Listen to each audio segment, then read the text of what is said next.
What's going on, guys? 99 Chrysler Sebring. I was a little bit bored today. Figured since I ain't got nothing else better to do, and since I'm waiting this week on a PCM computer for this vehicle, I was like, well, I'll just go ahead and tear the bumper off and, well, tear the headlight out and take the fender and stuff out.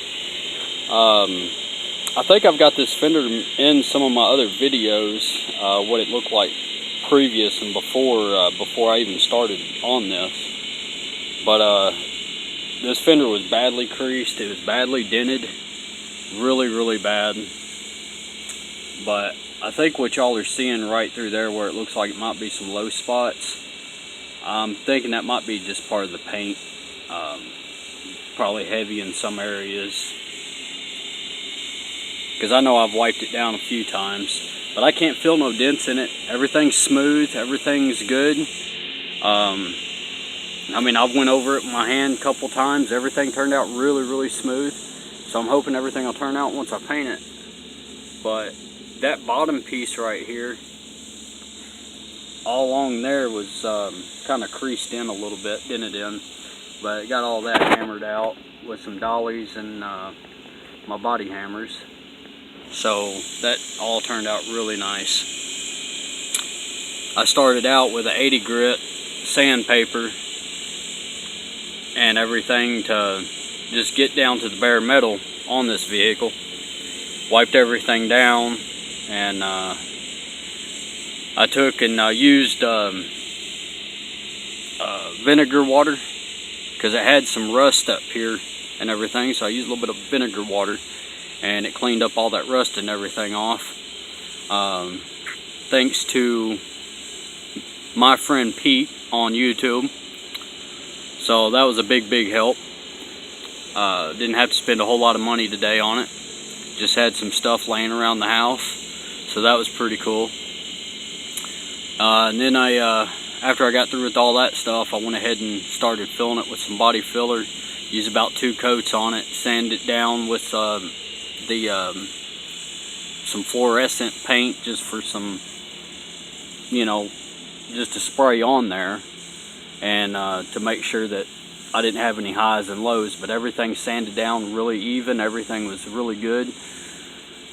Once I got all that done, came back with a 40 grit after I sanded the body filler and all that stuff down, and then smoothed it out with 180, 320, somewhere in there, because I don't have much sandpaper, so I just had to do what I had. And after I did all that, I just went ahead and masked it off and started spraying the filler primer. So all's left now is just to sand it down with some 320 and get the whole fender sanded down on a 320, and it'll be ready for paint. And wet sand that 400 grit, and it'd be ready to go for clear. So I ain't got too much further to go on it, but it looks a heck of a lot better than it did. So actually turned out, I think honestly it turned out better than did the back quarter panel. So here's the driver's side, just kind of match up a little bit. Kind of hard to see because it's getting dark out here. But this fender's not bolted in, so I've got to do some readjusting once I bolt it back in and get the hood properly aligned, so everything will match up like it should. So, but that is an update on this vehicle, on the dent pulling. I'll show you on the back quarter panel. This has been after a few months, so paint is still holding up really well. Yeah, you can kind of see the blemishes there. That's from the Bondo.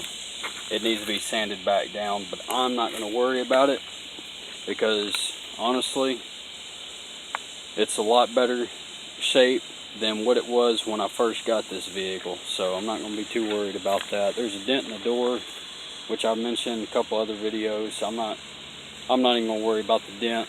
Like I said, heck, it's a 99 Sebring. It ain't going to be no show car, so I'm just trying to make it look better than what it was.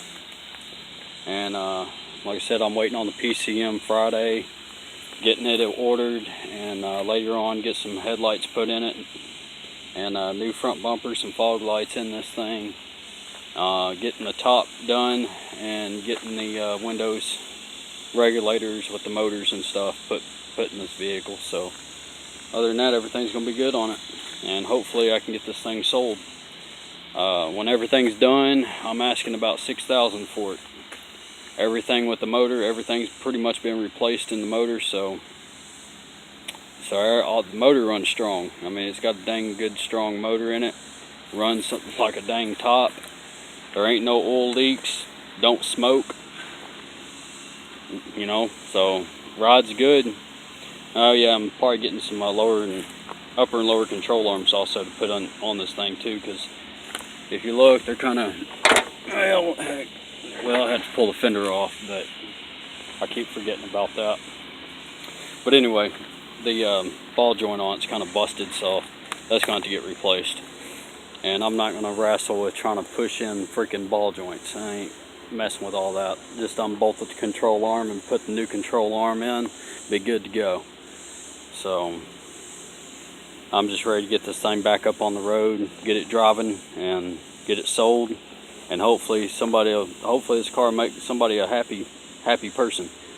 So it's not getting, you know, it's getting there. So, but I'm getting tired, guys. I've been on this thing pretty much all day. So I'll talk to y'all later. Comment down at the comment section. See what, you know, tell me what you think. Any suggestions that I may end up having to learn or something, feel free to comment that too. But I also want to make a big thank you to my friend Pete on YouTube, because that was a big help. He does a whole bunch of body work, deals with old school cars and stuff. He's awesome. So if y'all got any questions on that, y'all can also flip to his channel and check him out. He's damn good. So I've been just kind of learning, doing what I can to learn from him, and on top of that, from what I also know from when I was in high school. So every bit counts. All right, guys, I'll see y'all later. Good night, God bless you, and have a wonderful day. Bye.